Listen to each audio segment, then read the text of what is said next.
I'm Vinnie Politan, the subject of my investigation, the Opair affair murder trial. It's the story of a man accused of creating a sick, twisted plot to murder his wife so he could be with the much younger Opair.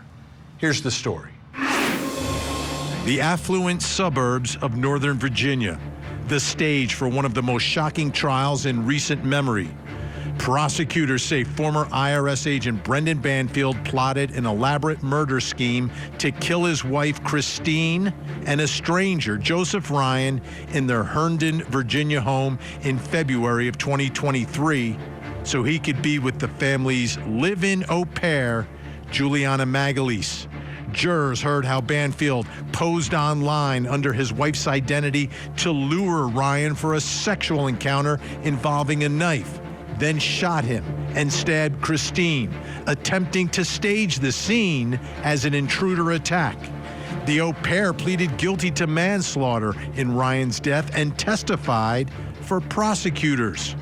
Meanwhile, Banfield took the stand in his own defense, admitting to the affair, but denying any murder and contradicting the au pair's testimony. Now all the evidence is in, the arguments have been made, and it's time for the jury to speak. And speak they did loudly and clearly in this case. 9 days of evidence, just under 9 hours of deliberation. The jury came back. Let's take a look at that dramatic moment inside the courtroom. Juror number 9, you were the foreperson in this case, is that correct? Yes, Your Honor. All right, and are these the verdicts of the jury? Yes, it is. And are they unanimous? Yes, it is. In criminal case number FE 2024-666, count 1, we, the jury on the issue, join in the case of the Commonwealth of Virginia versus Brendan Robert Banfield, defendant, find the defendant guilty of aggravated murder of Joseph Ryan and Christine Banfield as part of the same act or transaction. Case number FE 2024-666, count 4. We, the jury on the issue, joined in the case of the Commonwealth of Virginia versus Brendan Robert Banfield, defendant, find the defendant guilty of aggravated murder of Joseph Ryan within the same 3-year period during which he did also kill and murder Christine Banfield.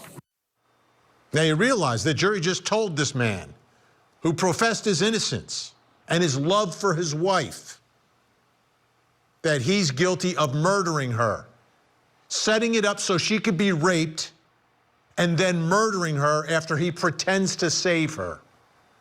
Absolutely torturing the mother of his child while his child's in the house downstairs. And he just took it like, what am I gonna do? What am I gonna do? I've seen people wrongfully accused of a crime, and I've seen the way they've reacted. It's not like that. Let's bring in Court TV legal correspondent Kelly Craft, who is live in Fairfax County, Virginia tonight. Kelly, take us to that moment. What was it like inside the courtroom? Vinnie, we heard there was a verdict, so everyone began lining up to get inside the courtroom. Once the bailiff let us in, everyone grabbed a seat. The courtroom was packed. People started chatting behind me. One gentleman said he believed it was not guilty. So the bailiff said the decision was going to be read, the verdict was going to be read in about 8 minutes. And so we were all waiting, wondering what that verdict was going to be. Brendan Banfield was then brought into the courtroom. Then the judge entered, and then, of course, the jury entered the courtroom as well. And that's when the verdict was read, guilty on all charges. I was taking a look at Christine Banfield's family, who they were seated right behind the attorneys for the Commonwealth. Tears were being wiped away from their faces. On the side of Brendan Banfield, his father was behind him. He has been here throughout the entire trial. No real emotion from his father or his father's wife, who sat right next to him the entire trial. As far as Brendan Banfield, at times he would look down as that verdict was being read. So definitely emotional for many people that were inside the courtroom.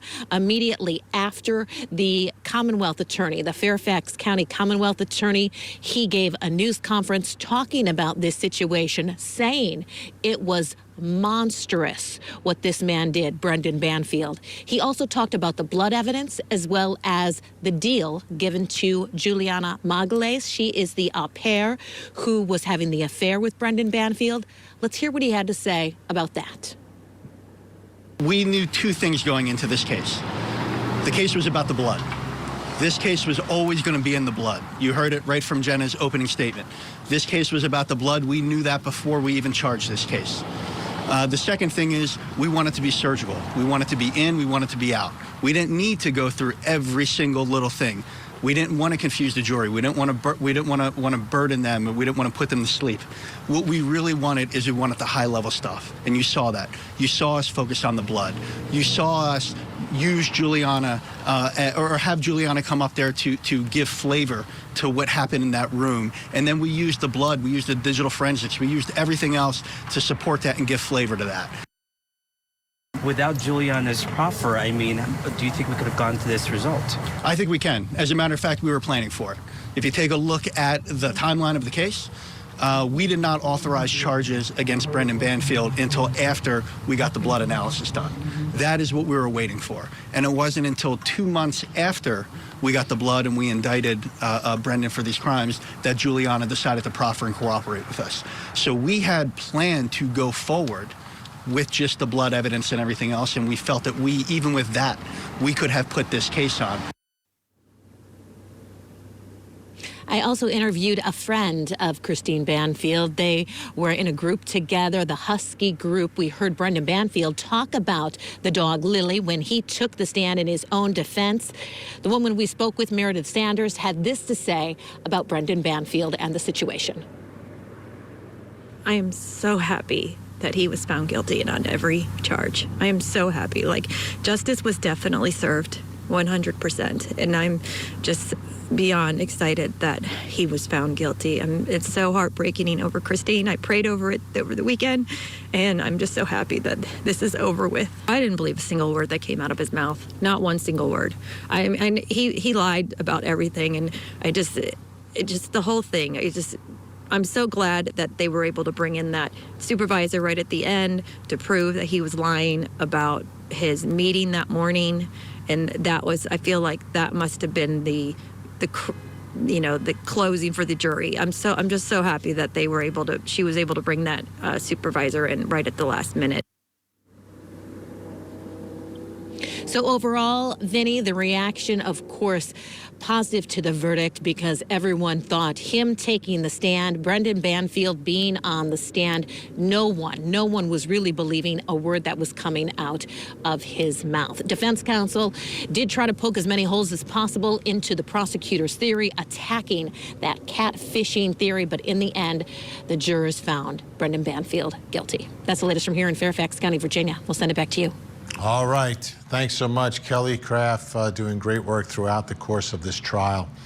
And, you know, any time at the end of a trial and a verdict comes in, I always have one important question that I want to discuss, and it's the first question of our investigation tonight.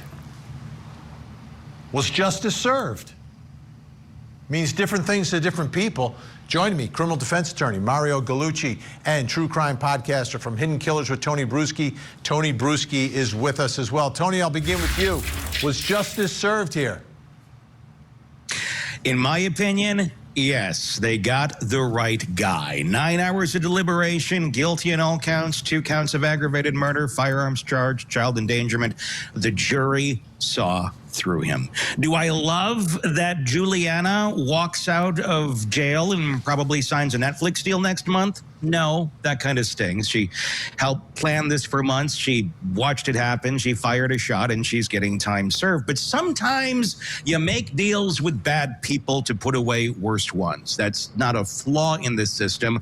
Love it or hate it, that's how our system works. Banfield bet on his badge, his story, and his ability to outsmart a courtroom, and he lost. Yeah. Mario, what are your thoughts here? Because I think that's part of the equation, right? The fact that prosecutors at her sentencing will recommend time served for the au pair, but Brendan Banfield, convicted today, was justice served.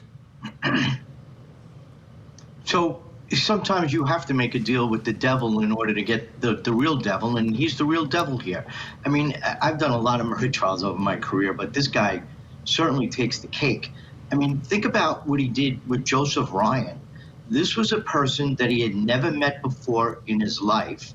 He set him up to go to his house to kill him. It's a man that he never met, a man that he literally brought to his home to rape his wife while his child was in a basement. I mean, this guy is just, you heard the prosecutor speak.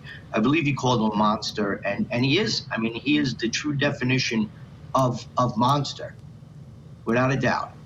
Let me ask you, Tony, because Mario brings up two great points here. The fact that this complete stranger, he sets up to be murdered while at the same time framing him for murder, right? And this plot, to me, it always comes back to the plot. Like Mario said, he is setting up a plot that his wife's final moments will be getting raped. Then she sees her husband miraculously, for some reason, show up at the house and kill her rapist or shoot her rapist.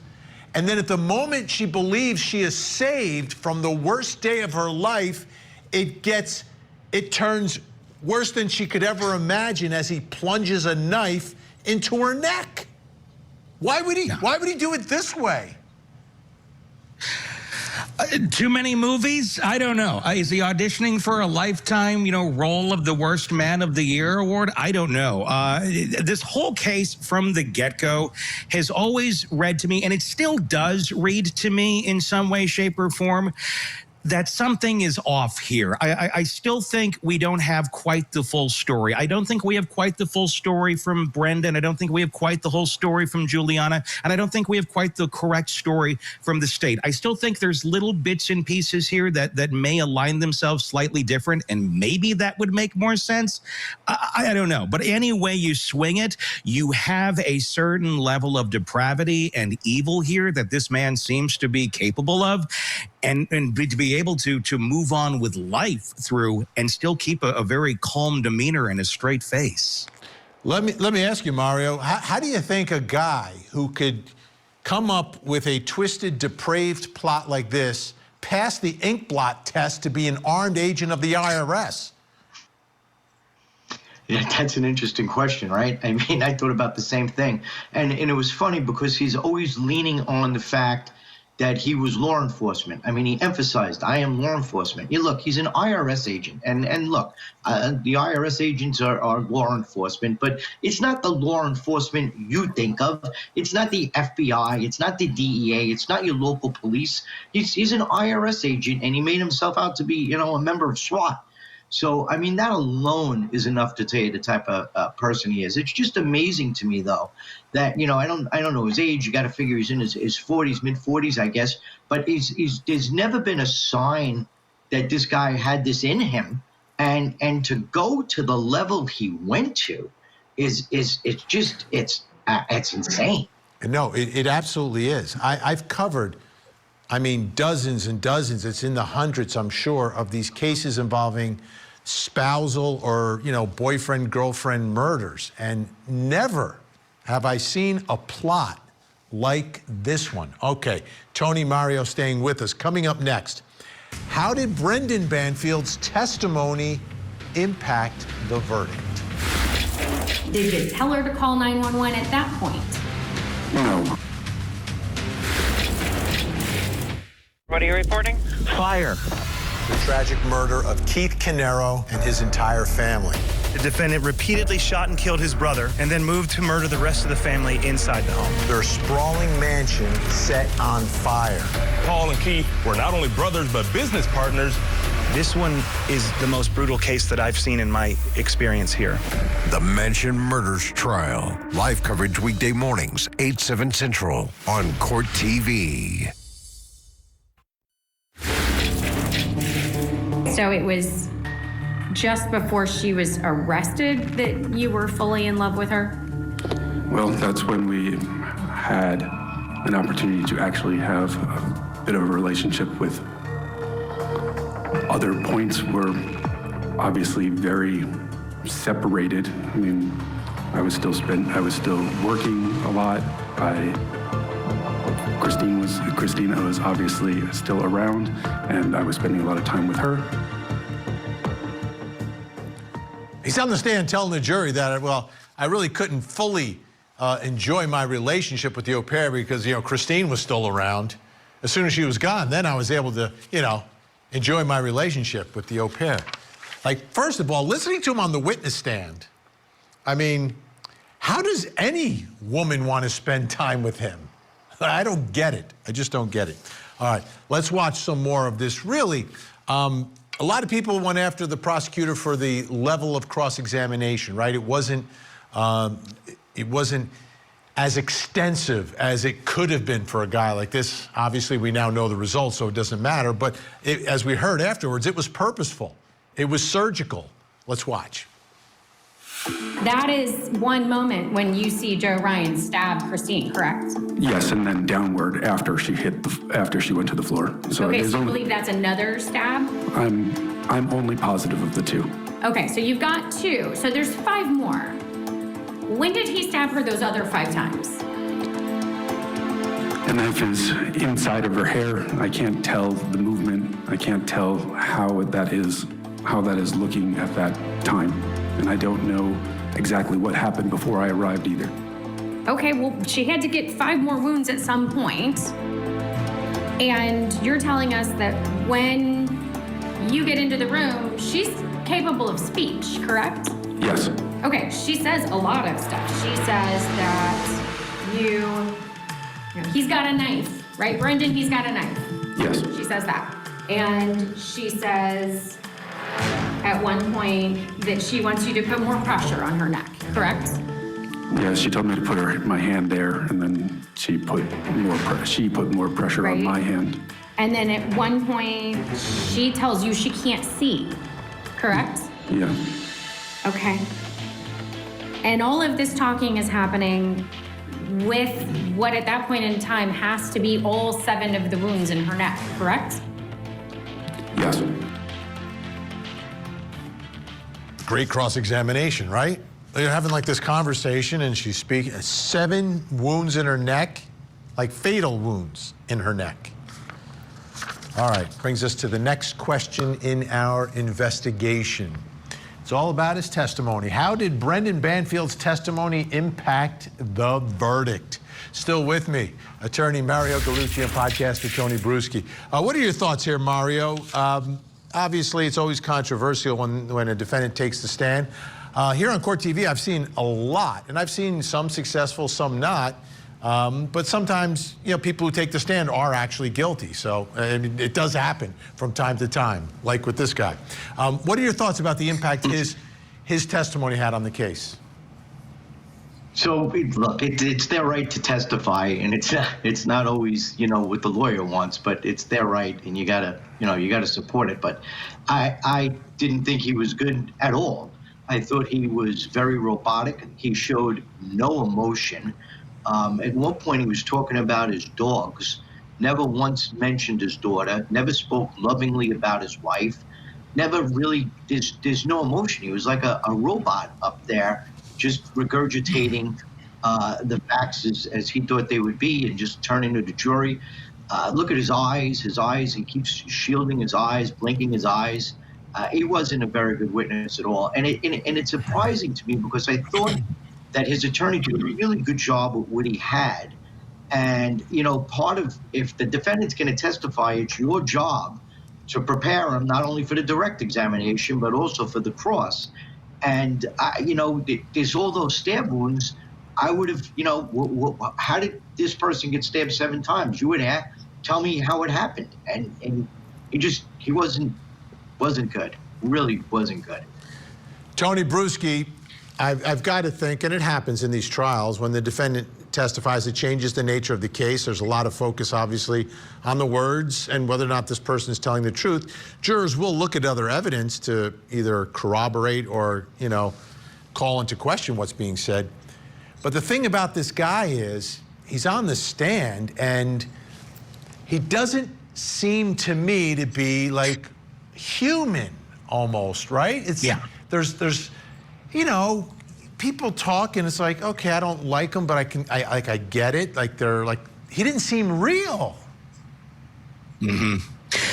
Very devoid of emotion, of empathy, if you will. For me, the testimony, I don't know that it lost him the case, but it sure as hell didn't help him. Here's what got me about him. I mean, he's like a kid, kind of, who gets caught. He tells too many details, too much embellishment without emotion. Like if he just keeps adding layers, the adults will believe him. He had an important meeting that morning, except he didn't. His dying wife, 7 stab wounds to the neck, bleeding out on the floor, stopped to tell him she loved him and she's sorry. She's sorry? Really? That may be what happens here in the Lifetime TV adaptation of the story, but I have a hard time buying that's what happened in this Lifetime itself. The jury needed to see a husband who was devastated by the loss of his wife. What they got was a guy so devoid of emotion, he would have failed the community theater audition for a role about his own life story. Mario, you know, we analyze, you know, testimony and defendants, but I always have to pull back a second and say, okay, wait a minute, there's 2 different ways to look at this, right? One, if this is a man who is being wrongfully prosecuted for something he did not do, and what are the expectations of an innocent person describing the moment that the mother of his child is murdered, versus I don't expect any defendant to be a great actor. Even though he's in the courtroom where Johnny Depp and Amber Heard testified, he's not an actor. So I get that. But the thing with this guy, that it made me believe, yeah, he could have done something like this because of what was coming from that witness stand. Oh, absolutely. And how does the defense attorney not know that he wasn't at a meeting that morning? I mean, that would have been one of the first things I did was, you know, oh, if you're at a meeting that morning, do I have a witness that'll verify that you were at that meeting that morning? I mean, how do you get a rebuttal from the guy that you're supposed to be meeting with coming into court and saying, we didn't have a meeting, and if we did have a meeting, he wouldn't have been dressed that way. It's unprofessional. I mean, so you have the ability, if he's telling you when you're prepping him that, oh, we had this meeting this morning, I mean, I would have an investigator verify it. I would have a witness ready to verify the fact that he was at that meeting to corroborate his testimony. You know, I've won more trials where the defendant has spoken. I mean, when you face it, jurors, although they're told they can't hold it against you, they all do. They all want to hear what the defendant is going to say and what his story is. But you really need to prepare them for this case. And he wasn't very good. Yeah. Well, what he was good at, though, was illuminating the truth of what happened. And to me, that's the most important thing at the end of the day for me, because I'm not trying to case on one side or the other. I'm just trying to get to the truth. Big thank you, Mario Gallucci, Tony Bruschi. Always great to have you both on. Still to come, how did the au pair's testimony impact the verdict?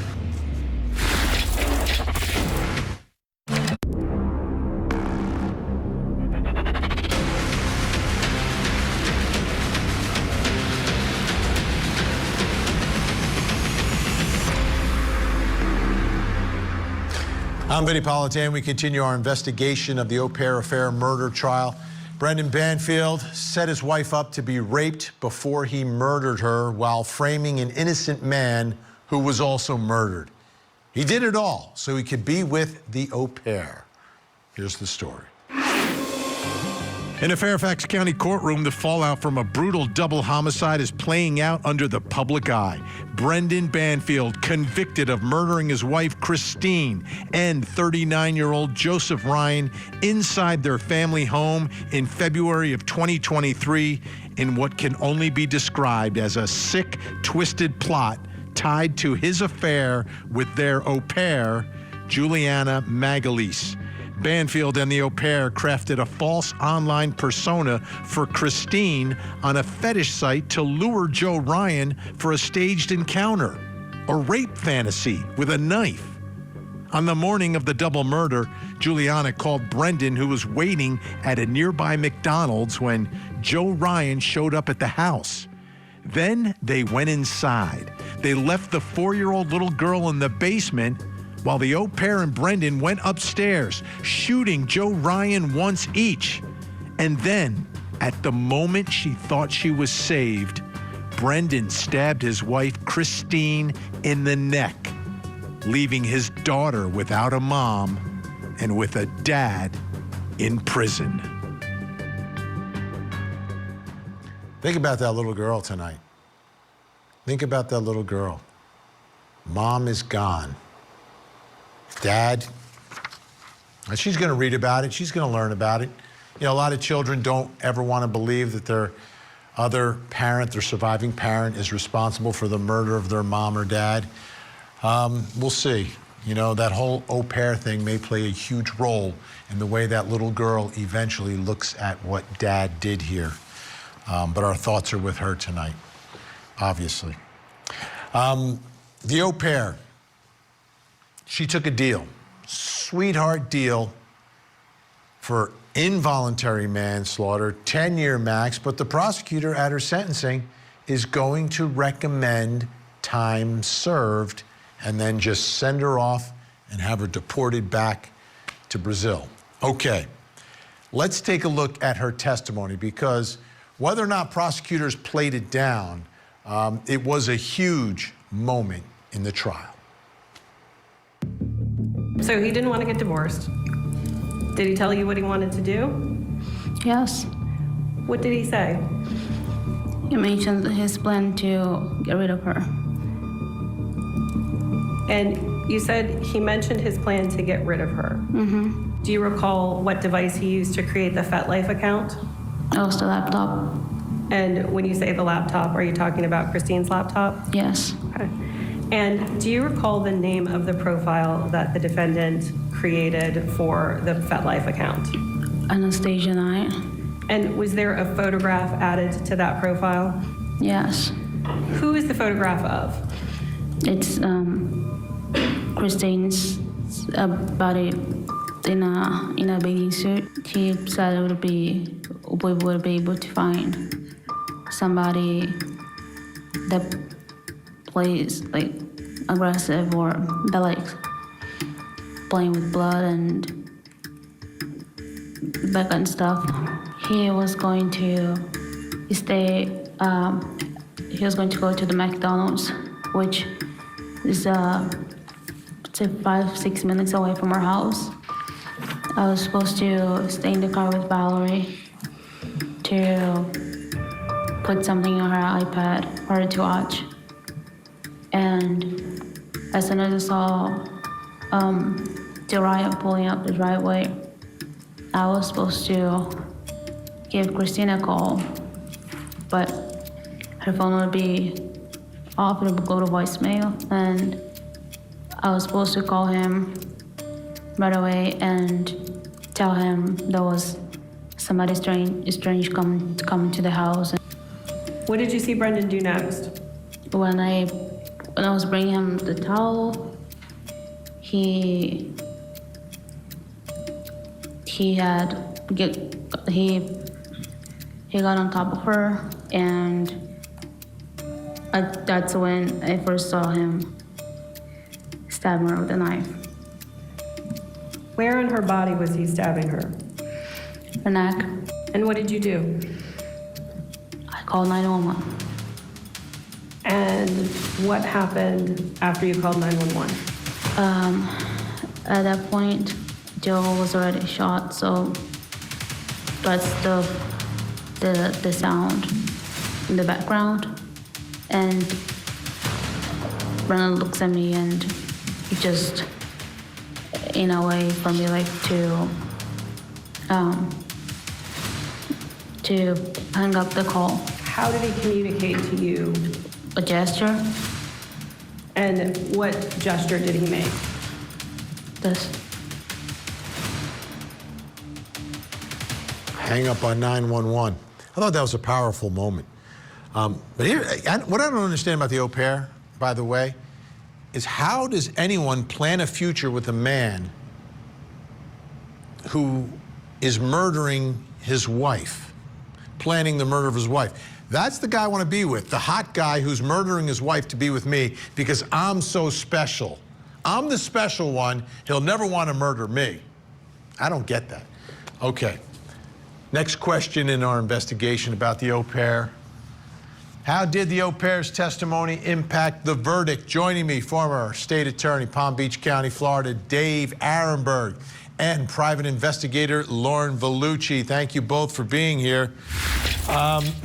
Dave, I'll begin with you on this. What do you think the impact was? And I'll just, from my perspective, anytime someone cooperates, to me, it gives a juror a level of comfort. Like, okay, someone is admitting that, yeah, this actually happened, right? Someone who might be a little bit, you know, I really think he did it, but, you know, like, where's the real direct evidence? Like, that's direct evidence.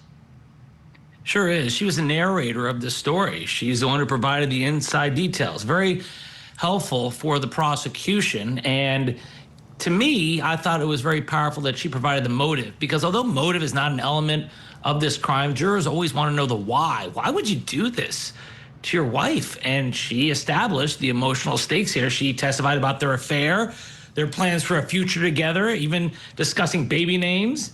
And in fact, when authorities came to the home, all the pictures of Christine were gone and all the pictures of the au pair were up on the walls. So this was more than a fling. This was something that was going to be permanent for this serial cheater. She gave the jury a reason why this supposedly law-abiding IRS agent who carries a gun would resort to double murder. You know, Lauren, prosecutors afterwards talked a lot. They said it was the blood evidence. We were waiting for the results of the blood evidence before we arrested Brendan Banfield. The au pair was a nice flavoring. They were downplaying the au pair's testimony. What are your thoughts about the impact? I think it was vital. I mean, it put a whole picture in front of the jury, and it backed up every single piece of evidence that they displayed for that jury. Her testimony corroborated that. I also think because of her void of emotion, just like Brendan, she didn't show any empathy, any, you know, kindness, any concern for that child, nothing. And as someone who was a nanny for years, this case offends me on so many levels. So I think her just absolute coldness gave the jury a picture of what it was like and someone who was capable of doing this. And then when Brendan got up there and gave the same kind of testimony where he had no feeling and empathy, it gave a picture to that jury about these people were capable of doing this. Yeah, Dave Arenberg, what a great point from Lauren. I mean, these two, I get it why they were together. Two soulless people. Yes. So true. Great point, Lauren, because when he took the stand, I thought he bombed. I mean, he was just monotone. He was fumbling when he couldn't remember certain parts of his story. Remember, he made some mistakes about when the plan was hatched. And the prosecution here was smart because they told the jury that they didn't have to believe her blindly. They just said, hey, look at the corroboration. And the key was the blood spatter evidence. That's the key here because they showed that Christine's blood was dripped onto Joseph Ryan's hands from above. And so that totally debunked Brendan's story that Ryan was the aggressor, and that proved once and for all to me that the scene of the crime was clearly staged. Let's take a listen to a little bit of cross-examination of the au pair. Well, you're testifying before. I withheld the truth for a long time just to myself, and it was a lot for me to deal with. Okay. And I just couldn't do it this anymore. It was too much for me.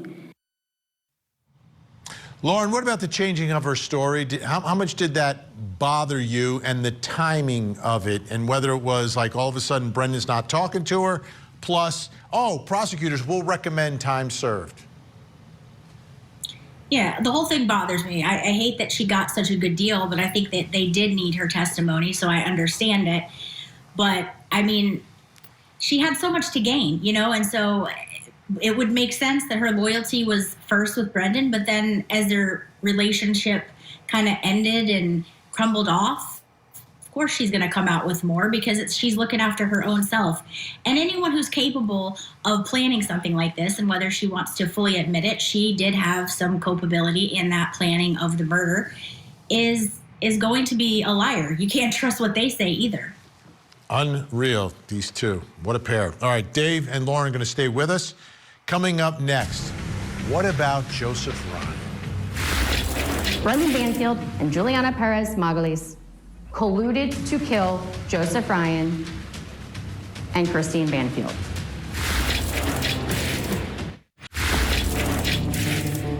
How did you and the defendant communicate with Joe Ryan on Telegram? By texting. Did you use any other form of communication on Telegram with him? Phone call. Who was it that spoke on the phone with Joe Ryan when you had that phone call? I spoke to Joe. Joseph Ryan was catfished and lured to his own death while at the same time being framed for a murder. Now, we haven't seen many pictures of Joseph Ryan in this case, but NBC4 in Washington, D.C. was able to obtain this picture of him. And there we see Joe Ryan. And at the end of the day, like, he is like a double victim of all this, right? Like, they were setting up for his family to believe that he was a murderer who was killed while some heroic IRS agent came in to try to save his wife. But that's not what happened. Now, Joseph Ryan's mother, Deidre Fisher, spoke with NBC4 about the sexual fantasy aspect of the day her son died. This was kind of out of character, right? Not that he brought a knife, but the idea of actually cutting a woman. Like, he could bring a knife and you just sort of play. What do you want them to know and think about before they pass judgment? I want them to look in the mirror. That's what I want. If they have issues, they're their issues. And maybe they're ashamed of their own sexual desires. You can understand her anger and almost how he's been an afterthought for a lot of people in all of this. Now, obviously, it's been difficult to tell his full story throughout all of this, but his mom doing a good job here.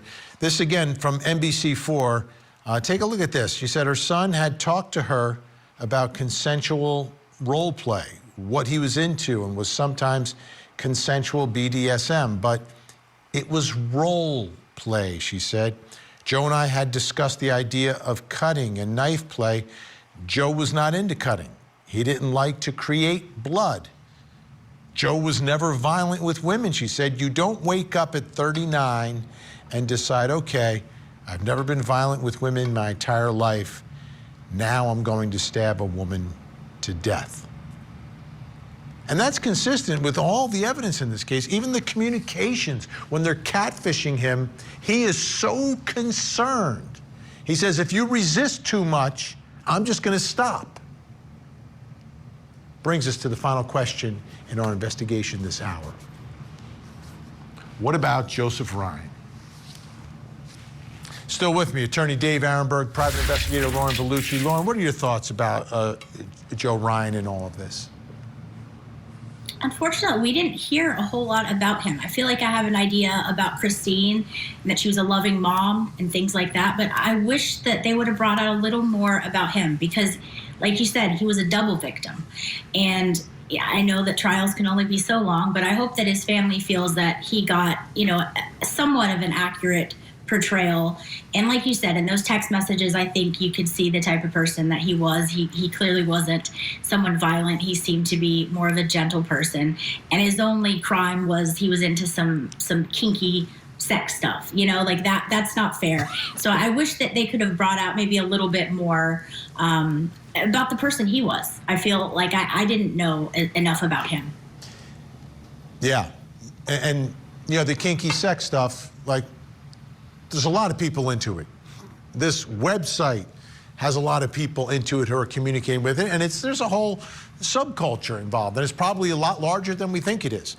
Dave Arenberg, what are your thoughts tonight about Joe Ryan through all of this? You know, it's such a tragedy, and you just see him being made as the villain here, as this weirdo, when the weirdo is the IRS agent who carried the gun, who plotted that not only was he going to destroy 2 lives, he was going to make himself the hero, right? He actually dragged his own wife's name through the mud. It was bad enough that he killed her, but then he tried to make her look like she was the cheater when he was the cheater. Like she said in her final words, "I love you, please forgive me, I'm sorry." Like, that's just horrific. The whole thing is awful. And I'm glad we're talking about Joe Ryan, because it's easy to forget him when we focus rightly on Christine. She is the main victim here, but Joe Ryan was a victim too. And I'm just glad that justice was done, and done fairly quickly for a lengthy trial where there was a plausible, although hard to believe, explanation here from the defendant.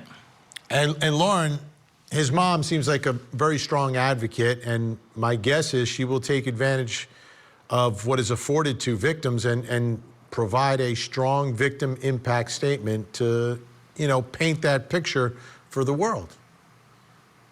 Yeah, and good for her. I mean, I felt the courage that she had, and I felt the compassion that she had, and the love for her son. So that, you know, hopefully the judge feels that too, and you know, good for her.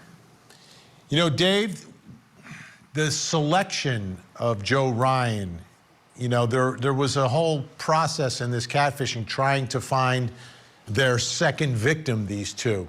And they landed on him because he was one who did not require an in-person meeting prior to the encounter.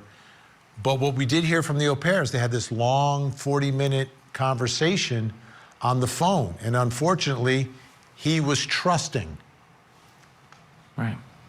You know, his mother described him as someone who loved animals, and then that picture of him showed a dog next to him, and he rescued old, quote, ugly rescue dogs. But I think they took advantage of the fact that he was, according to his mom, was somewhat a famous figure in the LARP community, which stands for live action role-playing community.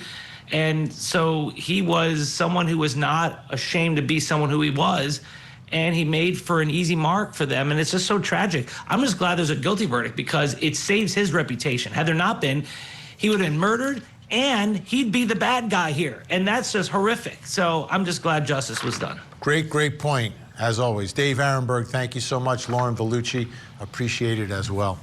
This case will go down as one of the most twisted spousal murder plots in the history of court TV. It takes a cold soul to think up such a depraved way to make your wife suffer before you murder her. Brendan Banfield's conviction provides some sense of justice, but if the au pair is jetted back to Brazil after her sentencing, a lot of us will be left questioning whether it was the only way to get Brendan. I'm Vinnie Politan. We'll keep digging for answers as the investigation continues.